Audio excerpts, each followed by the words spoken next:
ស្វាគមន៍មកកាន់ Channel ផ្ទះឆ្នោតរបស់ Admin ថ្ងៃនេះ Admin មានលេខតម្រុយល្អៗរបស់ឆ្នោតយួនសម្រាប់ចែកជូនពុកម៉ែបងប្អូននៅថ្ងៃទី2 ខែ 12 ឆ្នាំ 2025 នេះ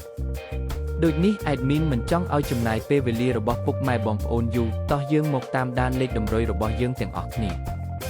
សម្រាប់លេខតម្រុយ2លេខមានលេខ23លេខ82សម្រាប់លេខតម្រុយអូស2លេខមានលេខតម្រុយទី1អូស20និងលេខតម្រុយចុងក្រោយអូស80សម្រាប់លេខតម្រុយ3លេខមាន